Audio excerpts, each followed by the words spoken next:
Standard 5 chapter 3 का ये third video है।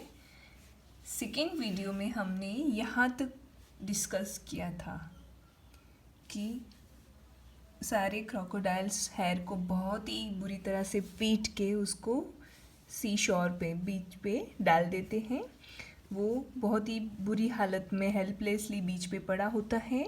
तभी वहाँ से किंग के सन्स जैसे लग रहे कुछ लोग गुजर रहे होते हैं, वो पूछते हैं कि तुम्हें क्या हुआ।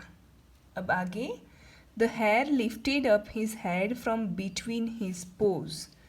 तो बिटवीन हिज पोज मतलब उसके जो दोनों पंजे हैं उसके बीच में जो हेड उसका पड़ा हुआ है वो ले डाउन है, बुरी तरह से पीटा हुआ है, ब्लीडिंग हो रही है उसको।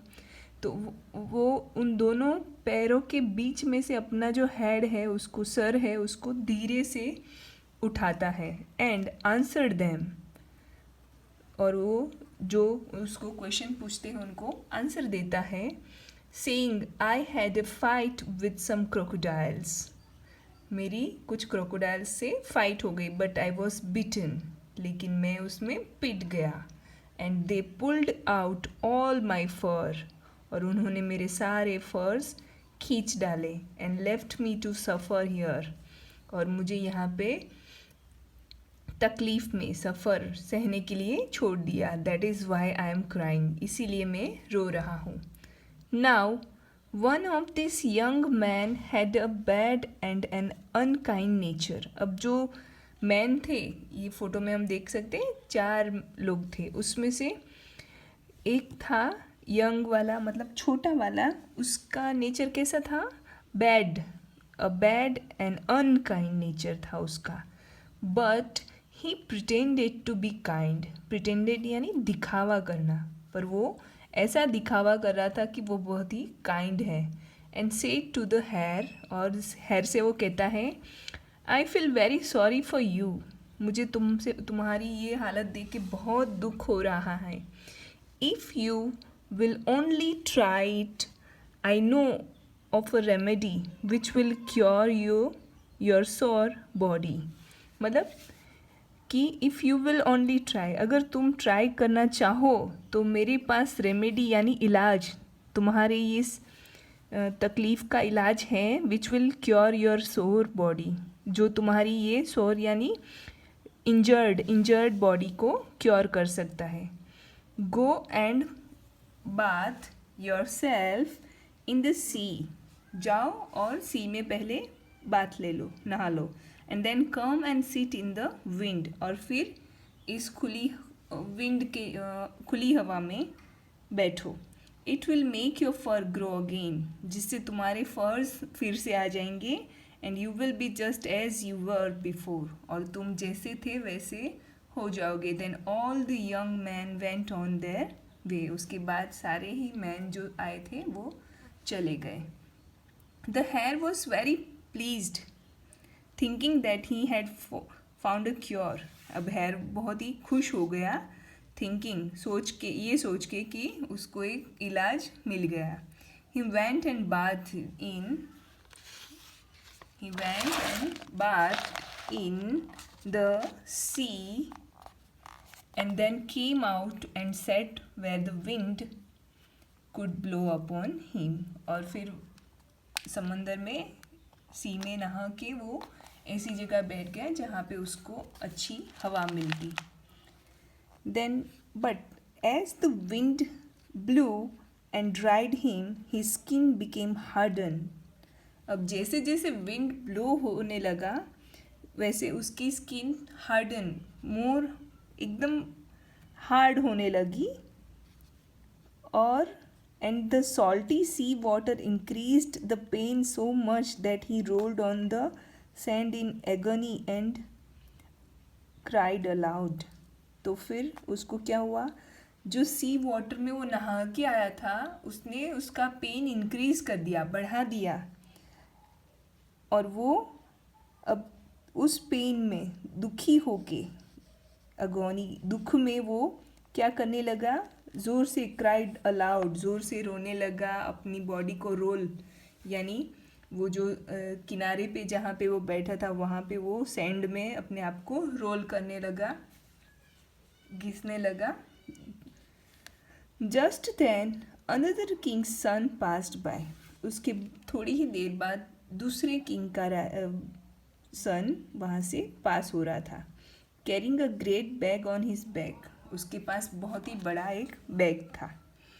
ही सो द हेयर। उसने हेयर को देखा। He stopped and asked why he was crying so loudly. वो रुका और उसने पूछा कि जो हेयर है वो क्यों इतना लाउडली क्राई कर रहा है, इतना ज़ोर से क्यों रो रहा है। Oh poor thing, I see that your fur is all pulled out. अरे गरीब, मतलब हेयर को ऐसे पुअर बोलता है। Then I see that your fur is all pulled out. मैं देख रहा हूँ कि तुम्हारे सारे फर्स को खींच डाला हुआ है। And that your skin is quite bare. और तुम्हारी जो स्किन है वो खुली हो गई है, ऊपर के फर्स निकल गए हैं तो बेयर स्किन हो गई है उसकी। Who could have treated you so cruelly. किसने तुमको ऐसे क्रूअल इलाज बताया, इतना क्रूअली ट्रीट किया। Go and bathe well in the pond over there and try to wash all the salt from your body. अब तुम जाओ और पॉन्ड में, जो पास में कोई पॉन्ड होगा तो वहाँ पे पहले नहा लो और ये जो सॉल्ट वाटर, जो सी का वाटर है, उसको तुम्हारी बॉडी पे से वॉश करो। Then pick some of those kaba flowers that grow near the edge of the water. उसके बाद pick some of those kaba flowers, यानी एक टाइप के फ्लावर्स है जो पॉन्ड के किनारे, पॉन्ड की एज पे ग्रो होते हैं, उसको लेके आओ। Then pick some of those kaba flowers that grow near the edge of the water. Spread them on the ground. उसको फिर ग्राउंड पे स्प्रेड करो and roll yourself on them. और फिर उसके ऊपर तुम रोल, अपनी बॉडी को रोल करो, घिसो। The pollen of the flowers will cause your fur to grow again. जो फ्लावर की जो पोलन होती है, फ्लावर की जो अंदर पोलन ग्रेन्स होती हैं, वो तुम्हारी फर को फिर से ग्रो करने में हेल्प करेगी। And you will B quite well in a little while. और बहुत जल्दी ही, लिटिल वाइल मतलब थोड़ी ही देर में तुम एकदम ठीक ठाक हो जाओगी। The hare was very glad to be told what to do. अब हेयर थोड़ा खुश हुआ कि उसको और एक इलाज मिला था। He crawled to the pond pointed out to him. तो क्राउल यानी सरकते हुए जाना। वो ठीक ठाक से चल नहीं सकता था, दौड़ नहीं सकता था, बहुत ही पेन में था, तो वो क्राउल करके धीरे धीरे पॉन्ड के पास चला गया। बाथ वेल इन इट, अच्छे से नहाया। And then picked the kaba flowers. फिर वो काबा फ्लावर्स लेके आया and rolled himself on them. और अपने आप को उसके ऊपर रोल किया। टू हीज अमेजमेंट, उसकी सरप्राइज, वो सरप्राइज हो गया। Even while he was doing this he saw his nice white fur growing back again. जब वो अपने आप को उस काबा फ्लावर के ऊपर रोल कर रहा था, he saw his nice white fur growing back. उसको दिखा कि उसके जो वाइट फर्स थे वो वापस से ग्रो होने लगे थे। द पेन सीज्ड, पेन कम हो गया था।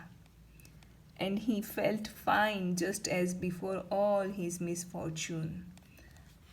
वो बहुत ही अच्छा फील करने लगा।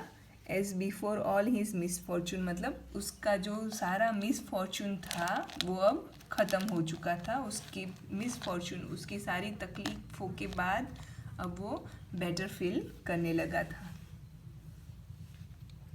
The hare was overjoyed at this quick recovery. अब वो बहुत ही खुश हो गया था, ओवरजॉयड हो गया था। He went hopping joyfully towards the young man who had so helped him and kneeling down at his feet. अब वो ही वेंट होपिंग जॉयफुली मतलब वो खुशी खुशी जंप करते हुए यंग मैन की तरफ, towards the young man who had so helped him, की तरफ चलने लगा, जिसने उसको हेल्प की थी, उसके आगे वो नीलिंग यानी अपने घुटनों पे उसके सामने खड़ा हो गया. Said, I can not express my thanks for all you have done for me. मैं तुम्हारा कैसे शुक्रिया करूँ, मेरी समझ में नहीं आ रहा. तुमने जो मेरे लिए किया है उसके लिए. It is my earnest wish to do something for you in return. मेरी बहुत ही डीप, एकदम बहुत ही इच्छा है कि मैं उसके बदले में आपके लिए कुछ करूँ. Please tell me who are you. मुझे बताइए आप कौन हो. I am no king son as you think. मैं कोई किंग का सन नहीं हूँ जैसा तुम सोच रहे हो. I am a fairy. मैं एक फेरी हूँ. And my name is Okuni Nushino Mikoto. मेरा नाम है Okuni Nushino Mikoto. Answered the man. Man ने जवाब दिया. The hare humbled himself before the great fairy whom many in that part of the land worshipped as a god. तो hair ने क्या किया, वो जो फेरी था, द ग्रेट फेरी था, उसके सामने उसने अपने आप को हम्बल्ड किया, मतलब अपने आप को झुकाया. और फिर वो कौन था, वो वाला फेरी था जिसको in the part of the land, उस एरिया में जहाँ पे वो रहता था, उस एरिया में लोग उसको वर्शिप्ड, उसकी पूजा करते थे एज अ गॉड. तो हेयर उसके पैरों में गिर पड़ा और उसको मतलब कि जो मैन था वो बहुत ही फेरी था और उसको वहाँ के लोग एज अ गॉड वर्शिप करते थे, मतलब उसकी पूजा करते थे. This is the end of the story. Okuni Nushino Mikoto is worshipped by the people in some parts of Japan as God. तो ये स्टोरी का एंड है. और ओकुनी नोशिनो मिकोटो जो जापान के कुछ एरियाज़ में, कुछ लैंड एरियाज़ में उसको पूजा जाता है. And the hare has become famous as the white hare of Inaba. और जो हेयर था वो भी फेमस हो गया था, वो भी वाइट हेयर ऑफ इनाबा के नाम से जाना जाता था. But what became of the crocodiles nobody knows. पर क्रोकोडाइल्स का क्या हुआ वो किसी को नहीं पता है. You can see here a pink box. ये भी आपको जनरल नॉलेज के लिए रीड करना है. और मैंने जो अंडरलाइन किए हैं वो हार्ड वर्ड्स लिखने हैं. ओके.